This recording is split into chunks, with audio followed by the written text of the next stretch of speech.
ओम शांति। आज हम सुनेंगे एक ऐसी सच्ची कहानी जिसने मानव जीवन की दिशा ही बदल दी। एक ऐसी यात्रा जिसमें धन नहीं बल्कि ईश्वर का साक्षात्कार था।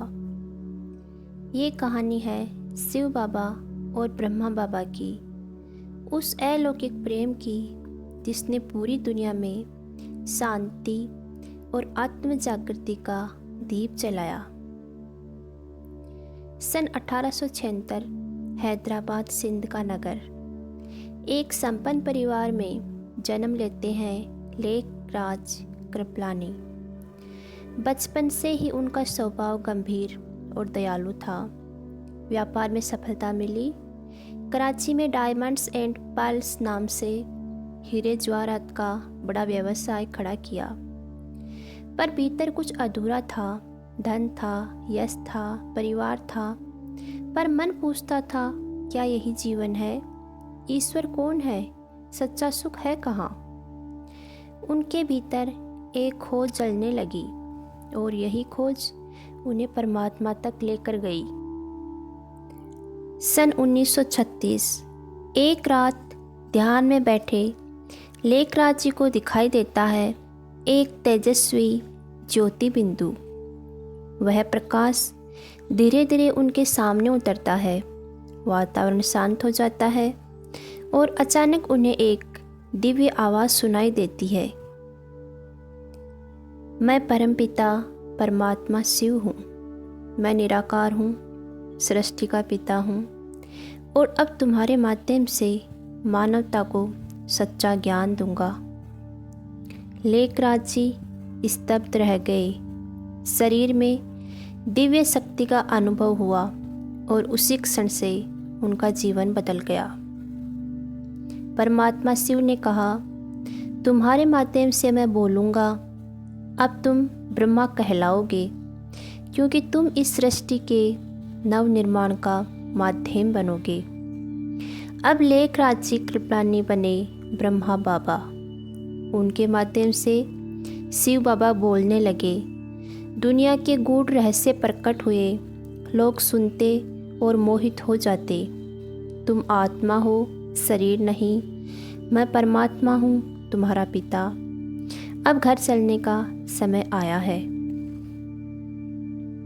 1937 में कराची में शुरू हुआ एक नया आध्यात्मिक आंदोलन, ओम मंदिर। यहाँ महिलाएं, बच्चे, बुजुर्ग सभी राजयोग सीखने लगे। ब्रह्मा बाबा ने कहा, अब समय है जब नारी ही सृष्टि परिवर्तन का कार्य करेंगी। इस घोषणा ने समाज को हिला दिया। विरोध हुआ, मुकदमे चले, अपमान हुआ, पर ब्रह्मा बाबा अडिग रहे। वे कहते, यह ईश्वर का कार्य है, इसे कोई रोक नहीं सकता। यज्ञ चलता रहता। दिन रात आत्माएं परमात्मा से जुड़ने लगी। अब शिव बाबा ने ब्रह्मा बाबा के माध्यम से मुरली चलाना शुरू किया। हर सुबह 4 बजे बाबा आत्माओं को ज्ञान देते। मीठे बच्चे, याद रखो तुम आत्माएं हो, यह शरीर तुम्हारा वेश है।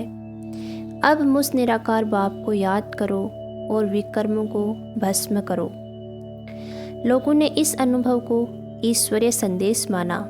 इन्हीं वचनों को बाद में साकार मुरली कहा गया।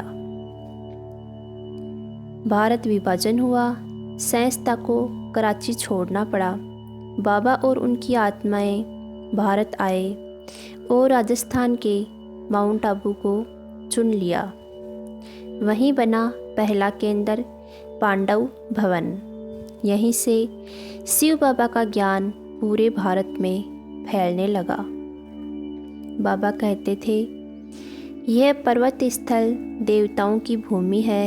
यहीं से सत्ययुग की शुरुआत होगी। अब बाबा का जीवन पूर्ण तपस्या में बीतने लगा। वे कई कई घंटे ध्यान में रहते। कभी कभी दिन भर भोजन नहीं करते। उनकी उपस्थिति से वातावरण दिव्य हो जाता। 18 जनवरी 1969 की सुबह बाबा ने गहरी साधना की। धीरे धीरे उनकी आत्मा शिव बाबा के साक्षात्कार में लीन हो गई और उसी ध्यानावस्था में उन्होंने देह छोड़ दिया। लेकिन उनका कार्य नहीं रुका। देह छोड़ने के बाद भी मैं सेवा करता रहूँगा। आज भी शिव बाबा ब्रह्मा बाबा के माध्यम से अव्यक्त मुरलियाँ सुनाते हैं। आज ब्रह्मा कुमारी संस्था 140 से ज़्यादा देशों में फैली है। लाखों आत्माएं राजयोग का अभ्यास करती हैं। माउंट आबू के शांतिवन और ज्ञान सरोवर से हर दिन शांति का संदेश निकलता है। संस्था की मुख्य सेवाएं आत्मा और परमात्मा का सच्चा ज्ञान, नशा मुक्ति, महिला सशक्तिकरण, विश्व शांति और पर्यावरण संतुलन। ब्रह्मा कुमारियाँ आज विश्व में ईश्वरीय विश्वविद्यालय के रूप में जानी जाती हैं। शिव बाबा का अंतिम संदेश था, मीठे बच्चे, यह पुराना संसार अब समाप्त होने को है। नया स्वर्णिम युग आने वाला है, इसलिए स्वयं को आत्मा समझो। लेखराज कृपलानी का परिवार व्यापारी वर्ग से था। वे बचपन से ही ईश्वर भक्त, सत्यनिष्ठ और दूसरों की मदद करने वाले थे। उन्होंने विवाह भी किया। उनकी पत्नी का नाम था कुक्कू देवी कृपलानी। लेखराज और कुक्कू देवी के 4 संतानें थीं, 2 पुत्र और 2 पुत्रियां।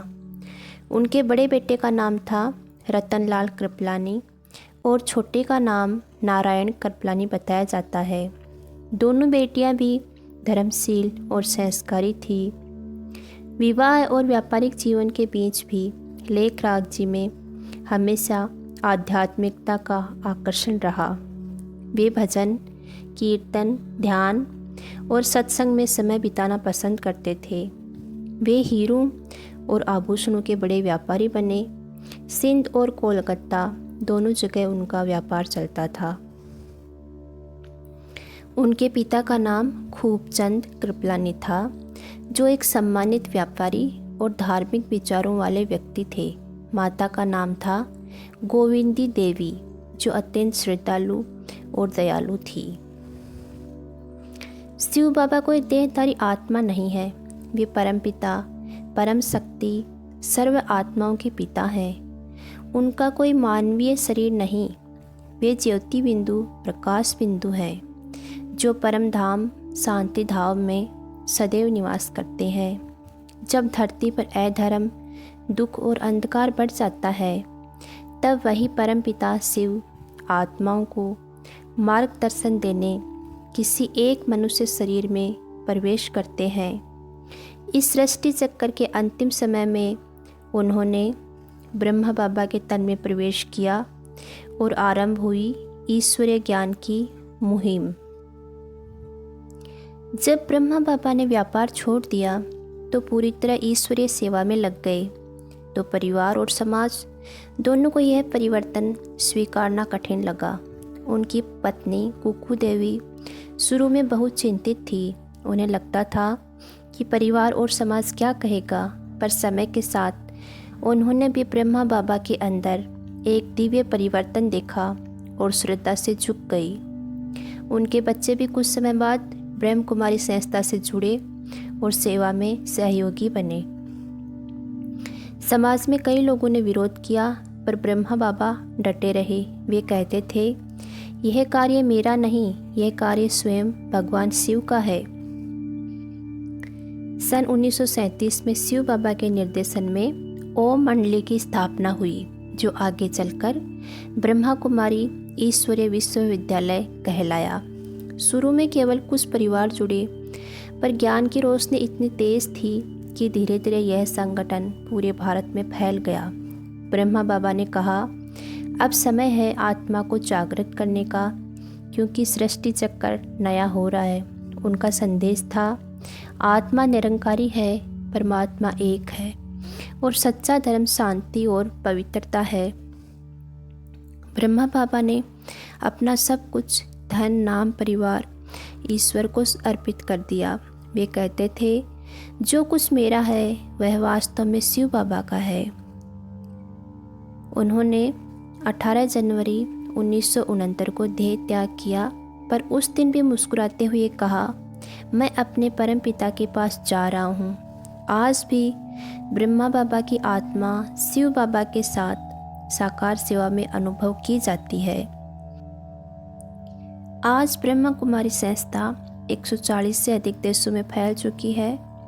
लाखों लोग राजयोग का अभ्यास करते हैं। माउंट आबू में शांतिवन, पांडव भवन, ज्ञान सरोवर जैसे केंद्र बने हैं। शिव बाबा का संदेश था, मैं परम पिता परमात्मा शिव इस सृष्टि को ज्ञान की रोशनी देने आया हूँ। जब धर्म भ्रष्ट हो जाता है तब मैं ब्रह्मा के माध्यम से सच्चा ज्ञान देता हूँ। उनका उद्देश्य है स्वयं को जानो और परमात्मा को पहचानो। यही है राजयोग की मूल शिक्षा। ब्रह्मा बाबा ने अपने जीवन से सिखाया कि कोई भी आत्मा, चाहे उम्र या परिस्थिति कुछ भी हो, अगर वह सच्चे ईश्वर से जुड़ जाए तो संसार बदल सकता है। आज ब्रह्मा कुमारी केंद्रों पर लाखों भाई बहन सुबह 4 बजे अमृत वेला योग में बैठते हैं, हर दिन मूल्य सुनते हैं और अपने जीवन को शुद्ध, शांत और शक्तिशाली बनाते हैं। शिव बाबा का यह कार्य आज भी चल रहा है, क्योंकि ये मानव का नहीं, परमात्मा का मिशन है। यह कहानी किसी धर्म की नहीं, ये कहानी है परमात्मा और आत्मा के मिलन की। जब कोई नहीं आता तब शिव बाबा आते हैं आत्माओं को ज्ञान और शांति देने। जब कोई नहीं आता शिव बाबा आते हैं। जब कोई नहीं आता शिव बाबा आते हैं। मेरे दुख के दिनों में वो बड़े काम आते हैं। मेरे दुख के दिनों में वो बड़े काम आते हैं। जब कोई नहीं आता शिव बाबा आते हैं। जब कोई नहीं आता शिव बाबा आते हैं। मेरे दुख के दिनों में वो बड़े काम आते हैं। मेरे दुख के दिनों में वो बड़े काम आते हैं। आप भी गुनगुनाइए। ओम शांति।